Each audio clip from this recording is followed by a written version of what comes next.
Shalom, shalom. This is Apostle Rakar. I'm back again with one more. The Spirit jumped on me again to do one more impromptu video. I say all praises to Yahweh Ba'Hashem Yahweh Shai.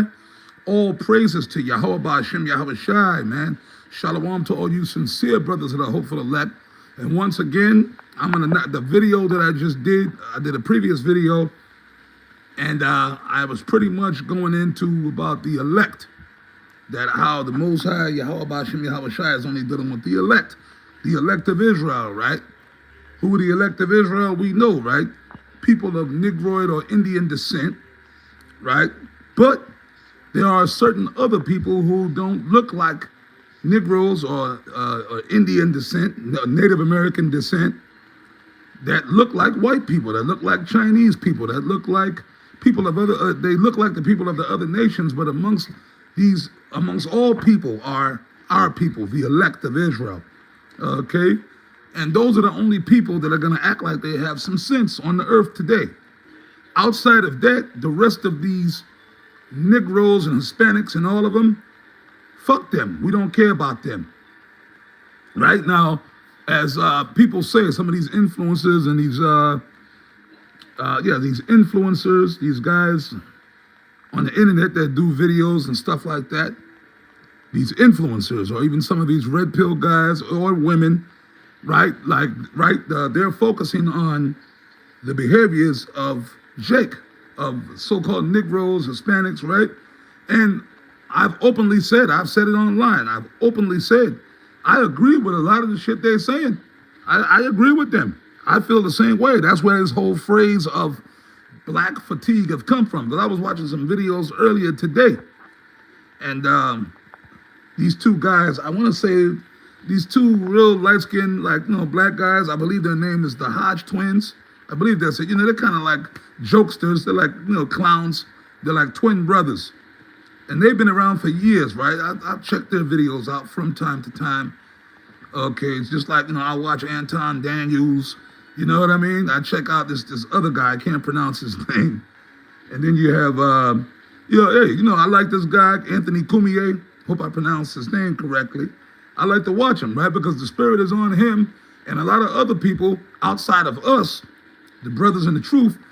But the things that they're saying, those talking points, we were talking that stuff 30 years ago. Okay? Back in the 90s, man.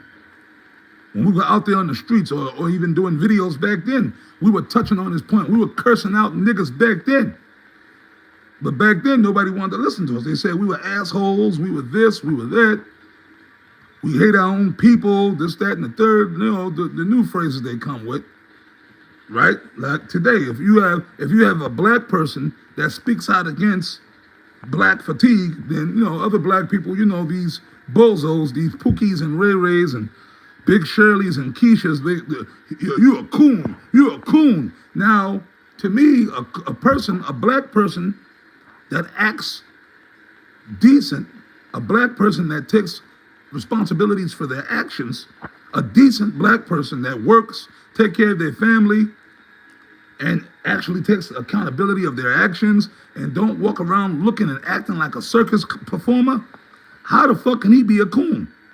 But the people that like to call, if you're a decent Jake, the people that's calling you a coon, Pookie, and Ray Ray, and Big Shirley, here it is, you got some big, fat, gorilla-looking black woman with a blonde wig on, or a purple wig, weighing 450 pounds, doesn't know how to use proper vernacular, right?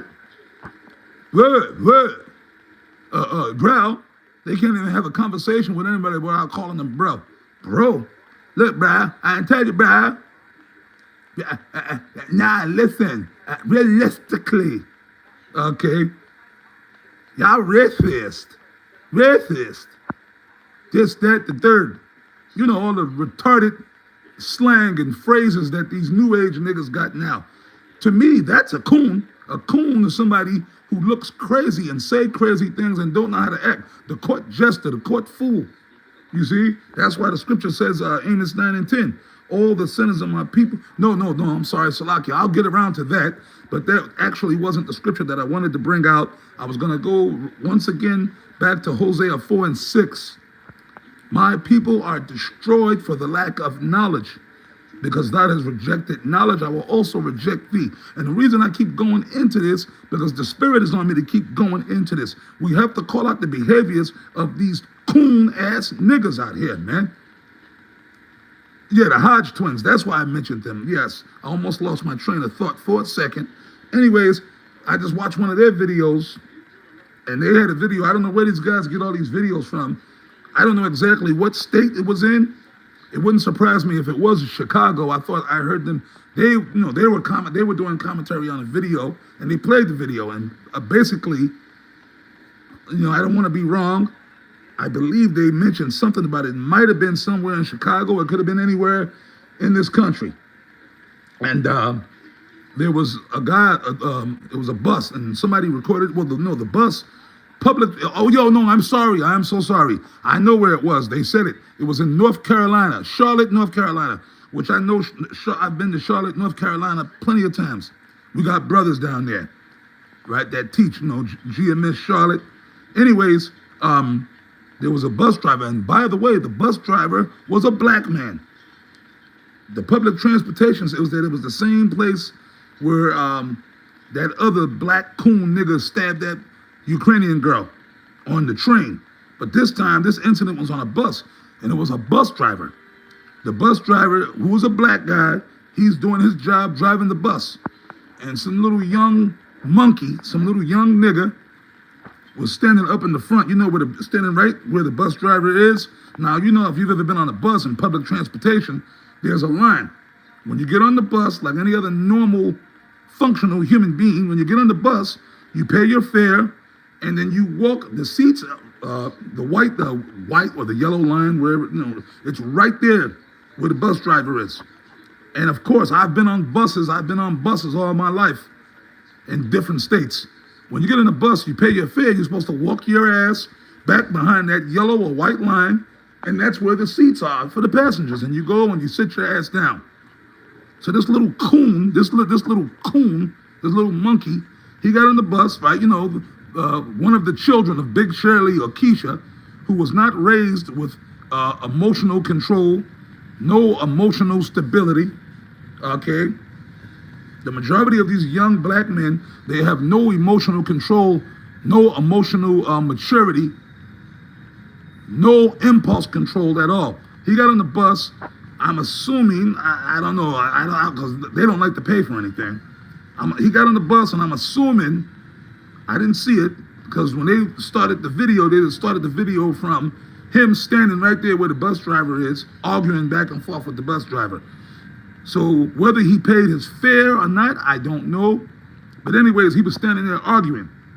And the bus driver, pretty much according to what they said in the video, was telling him, please, sir, step behind the line, step behind that line. Whether it's a white line, yellow, whatever the color of the line was, doesn't matter. Step behind the white line, please. Go have a seat. And I guess the bus driver told him something. He took offense at that. Yo, what you talking about, man? Yo, you don't talk to me like that. And the bus driver told him, yo, man, I told you, sir, step behind the line, please go have a seat. But he wants to stand there and argue with the bus driver. And remember now, the bus driver was black, a black man. And I guess this little young monkey took offense. So the part of the video I saw, it was all on video. He's arguing, he's still standing there talking shit, and he's moving around. You know what they do. And then all of a sudden, the little monkey, he went digging inside of his pants or whatever, and you could see he pulled out a gun, a fire. He pulled out a gun. The bus driver was hurt, but the bus driver was 2 steps ahead of him. The bus driver pulled his shit out and just opened up on him right there. Shot the fuck out of him right there in the front of the bus. He went down. He pulled out, pop, pop, pop, pop, pop, pop. And the little monkey just dropped. He fell back. Yeah, man, it was some hardcore video. The Hodge twins have that video. And that must have happened recently. It could have happened yesterday. It could have happened a couple of days ago, but it happened recently in Charlotte, North Carolina. So you see, here it is, that young girl got stabbed by some other lunatic little nigga on the train. Now, this little nigga, he pulled out a gun. He had a gun. I guess he was prepared to try to shoot the bus driver. But the bus driver was armed. I guess the bus driver was legally armed because doing that job is a very dangerous job. So it's fucked up, but it's like, if you're a normal person out here, you need to have some type of fucking firearm on you to protect your life and the life of your family. And then these little monkeys, they doing home invasions, they kicking into people's, you know? So these little monkeys, they gotta be taken out of the picture, man. And they're gonna. Because it's gonna get to a point, see, ultimately, Yahweh Shai gonna do away with all the 2/3. These little monkey niggas and their mothers that raised them, that popped them out, okay? And their low-life fathers that spawned them, and whatever type of niggas be laying up with these big, fat, gorilla, big Shirley bitches, you ain't right in the head, man. You ain't right in the head. Hey, man, the spirit is on me. And I saw another video just now. I was at Walmart, some state, some black woman, she pulled up in Walmart. She had her 2 little kids. These are 2 small little kids. She went in Walmart, left the kids in the car. She was in there for a half hour. One of the little kids somehow got out the car, crawled out the window, and went roaming around, almost got ran over. So somebody saw it and called the cops, right? And the cops got there. By the time the cops got, I guess with the employees, and the employee was a white woman. She called the cops because they didn't know who or where the mother was. So the little kid, they got the kid. The lady was holding the other employee. They're holding the little kid, little Jake kid. So the cops are there trying to investigate. Don't you know she was in the store? She walked right by the cops and tried to act like those wasn't her kids. Walked by. She saw her little baby, the cops. She walked by and went out to the car. So the cops walked out, and I guess they caught her ass. And she was just like, basically saying, look, I'm tired. I'm thinking my husband died. Basically, she said, take them. I don't want them. Now, that makes me think about the scripture in Job 39. Right? Because the Most High have deprived her of wisdom, neither have he imparted to her understanding. And then when you read on, I believe it's in that same chapter, and it says she is hardened, she was being compared to an ostrich. And it said she is hardened against her young ones as though they are not hers. And that's pertaining to the goddamn nigger woman. She was like straight, and she ended up getting arrested. The mother, the grandmother had to come and take the kids. But in my opinion, they should have called child support. Well, the cops threatened to do it. See, but that's what it is too. These people keep getting these niggas out here. The reason they behave the way they do, because I told you that liberal, wicked, evil liberal governments, agents, they want these niggas out creating chaos. Because ultimately, the Lord Yahweh Shem Yahweh Shai gonna use Esau to gut check these niggas. Remember, the scripture said that Esau is the whooping stick of the Lord. And you know what? We're gonna come back out and say it again. We're gonna reiterate. I'm going to reiterate something that me and Apostle Tahar had said many moons ago to you brothers, man. And this is advice. I'm going to come back and say it, man. This is why you don't deal with no damn nigger woman. Stay away from the black woman. And they're worse now than before. Don't put your seed in no black woman. That's the most dangerous place for you to plant your seed. Y'all know what I'm talking about. Your sperm, your seed, because these black women are lunatics. They're lunatics, they're psychos, they're sociopaths. The black woman, okay, I say damn near 90% of them. Okay, they're lunatics, they're sociopaths, they're psychopaths. Okay, they're narcissistic.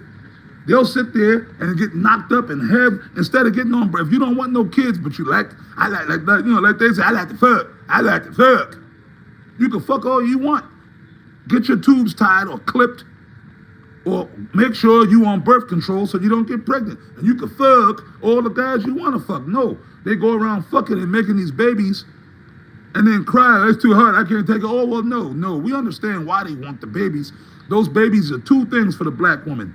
For sympathy, so she can play the victim sympathy card, and secondly, for a shield. So basically, when the police come, like if they get pulled over, or if the police roll up on them, they grab the baby. They'll grab the damn baby, thinking that if they grab it and hold the baby, that's going to prevent them from getting arrested. Yeah, can you believe it? Oh, and also, let us not forget maybe to get some child support out some poor sucker, or so they can get an EBT. You know, the EBT, the food stamp check. Those kids, those children, are nothing but a paycheck for these black bitches, man.